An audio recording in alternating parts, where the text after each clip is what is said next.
ভাই আসসালামু আলাইকুম। ওয়ালাইকুম আসসালাম। এটা কত নাম্বার ওয়ার্ড?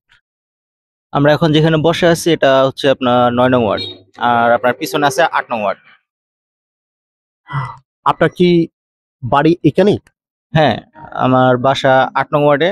তা আমি বসা আছি ৯ নং ওয়ার্ডে। আচ্ছা, আচ্ছা, আচ্ছা। আমি ৮ নং ওয়ার্ডের ভোটার।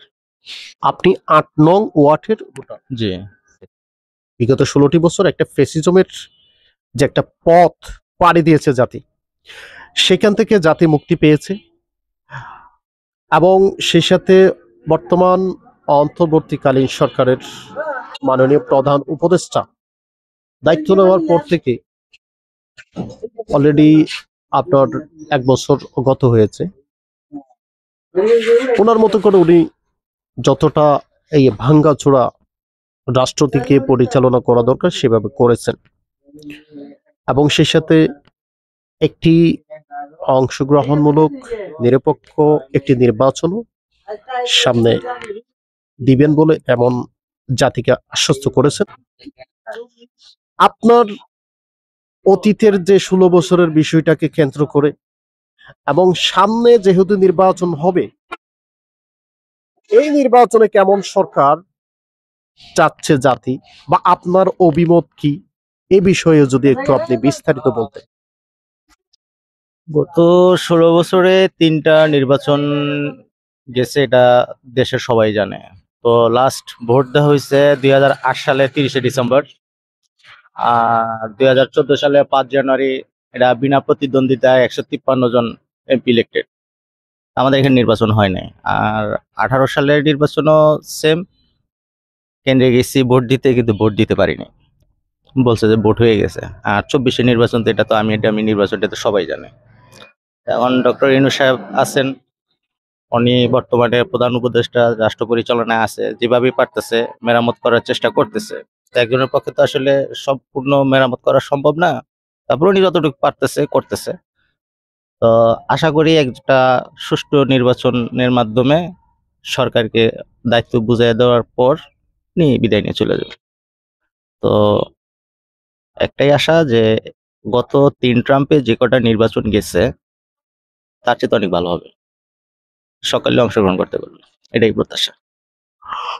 আপনার এই শ্রীপুর পুরসভার এই যে ৯ নম্বর ওয়ার্ড বা ৮ নম্বর ওয়ার্ডের মধ্যে বর্তমান যতগুলো রাজনৈতিক দল মাঠে বিভিন্ন প্রচারণা চালাচ্ছে, কাদের প্রভাব বেশি দেখতে পাচ্ছেন আপনি? এটা আসলে সুনির্দিষ্টভাবে বলাটা ঠিক হবে না। এটা ভিতরে আছে, ভিতরেই থাক। সুনির্দিষ্টভাবে এটা সরাসরি বলাটা ঠিক হবে না। জাতি সর্বোপরি কেমন সরকার চাচ্ছে আপনার মনে হয়? আমি মনে করি যে বিএনপি। বিএনপি কে চাচ্ছে? কারণ বিএনপির কর্মী বেশি আছে, ভোটারের সংখ্যাও বেশি আছে। তো এই কারণে আরকি মনে হইতেছে বিএনপি আর।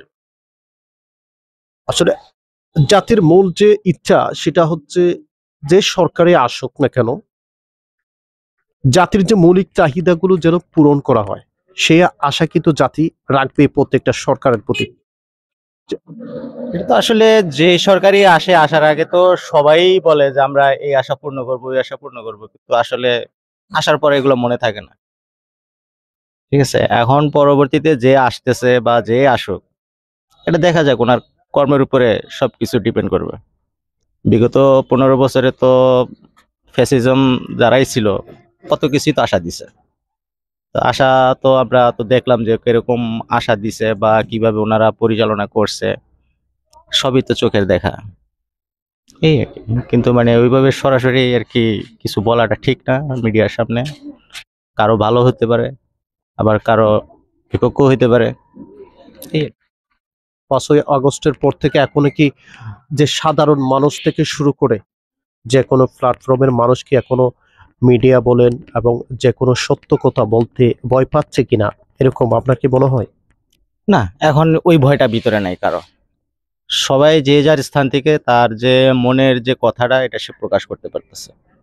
যা গত ১৫ বছরের ভিতরে লাস্ট যে ১০টা বছর এটা কেউ পারে নাই।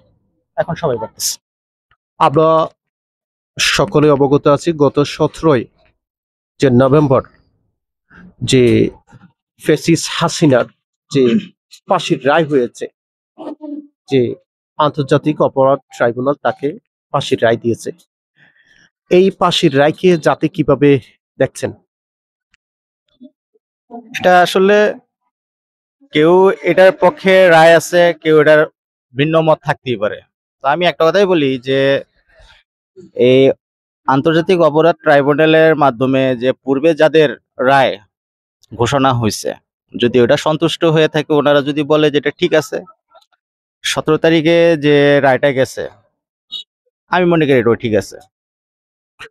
সেই সাথে আরেকটা বিষয় হচ্ছে যে যেহেতু প্রায় 16 বছর মতো তার যে শাসন আমলে যতগুলো অপরাধ তার নামে আনা হয়েছে, যেগুলোকে কেন্দ্র করে ফাঁসির রায়টা দেওয়া হয়েছে, সেগুলো কি সে করেনি? আপনার কি মনে হয়? অবশ্যই, কারণ আপনি প্রধানমন্ত্রী থেকে যদি আপনি অর্ডার না করেন, তাহলে তার এটা প্রশাসন করা সম্ভব না।